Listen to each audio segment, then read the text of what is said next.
Hello everyone, welcome back to my channel smart English learning center. You learn English easy with me.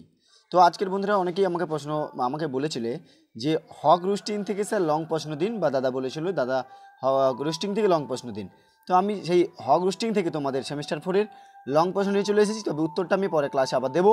তাই যে সমস্ত প্রশ্নগুলো আগে দেখে নাও কোনগুলো লং প্রশ্ন হতে পারে, এখানে সবথেকে গুরুত্বপূর্ণ কোন লং প্রশ্নগুলো চলে পরীক্ষার জন্য থাকতে পারে, সেগুলো নিয়ে আজকে আলোচনা করবো। তাই ভিডিও শুরু করার আগে চ্যানেলটি নতুন হলে চ্যানেলটিকে সাবস্ক্রাইব করে পাশে থাকা বেল আইকন করতে একদম ভুলবে না। ভালো লাগলে লাইক কমেন্ট করে বন্ধুদের সঙ্গে শেয়ার করে দাও প্রচুর পরিমাণে। তো দেখো, হক রোস্টিং এ লং কোশ্চেন, তাহলে কি তোমাদের জানো ছ নম্বর করে থাকবে।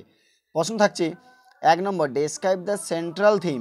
এই সেন্ট্রাল মূল থিমটাকে তুমি আলোচনা করতে হবে, অথবা এটা একই প্রশ্নের উত্তর হবে সাবস্ট্যান্স অফ দ্য পোয়েম, কবিতার সারাংশ হক roasting. Justify the title of the poem. তাহলে যদি এই প্রশ্নটা আমি বলবো সবাইকে, যদি কেউ করে করতে পারে, তাহলে তার প্রত্যেকটা নিচে যে সমস্ত প্রশ্নগুলো দিয়েছি সব উত্তর কিন্তু সে এখান থেকে করতে পারবে। ডেসক্রাইব দ্য সেন্ট্রাল থিম বা সাবস্ট্যান্স জাস্টিফাই, প্রত্যেকটা কিন্তু উত্তরে এক। জাস্ট এই প্রশ্নটা করলে পরের অ্যান্সারগুলো সব পেয়ে যাবো এখান থেকে। 2 নম্বর প্রশ্ন দেখো, comment on the physical features and prowess of the hawk, discuss their significance. এটা তোমাদের টেক্সচুয়াল প্রশ্ন, টেক্সট বইতে আছে 6, তাই এই প্রশ্নটাও রেখেছি, এটা তোমাদের করতে হবে। 3 নম্বর একটা লাইন আছে, দেখো প্রত্যেকে লাইনটা পড়েছো।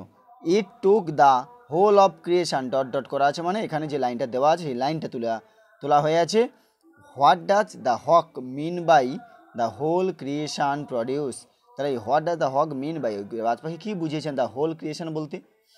How does this statement reflect the hawk's arrogance and sense.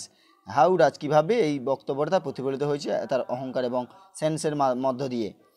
4 নম্বর প্রশ্ন হিসেবে কোনটা রেখেছি দেখো, there is no sophistry in my body.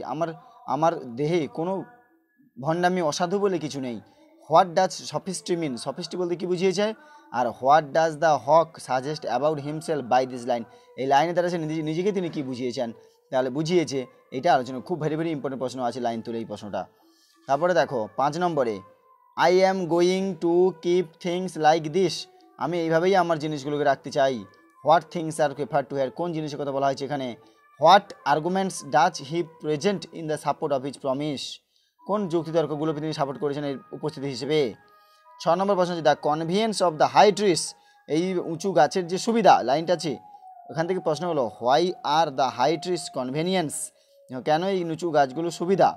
What other advantage, আর কোন সুবিধাগুলো does he get from nature, প্রকৃতি থেকে সে পায়। 3+3 আলোচনা করতে হবে। তো এই 6টা প্রশ্ন আপাতত ভালো করে করলে এখান থেকে তোমরা সবথেকে বেশি ভালো, প্রথমটা ভালো করে করলে সবগুলো উত্তর এখান থেকে তুমি পেয়ে যাবে। তাই সবাইকে বলবো এই প্রথম প্রশ্নটা খুব ভালো করে করো, আরগুলোও তোমরা নিজে থেকেই তৈরি করতে পারবে যদি একবার করে দেখে নাও, ওই সারাংশ থেকেই তৈরি করা যাবে।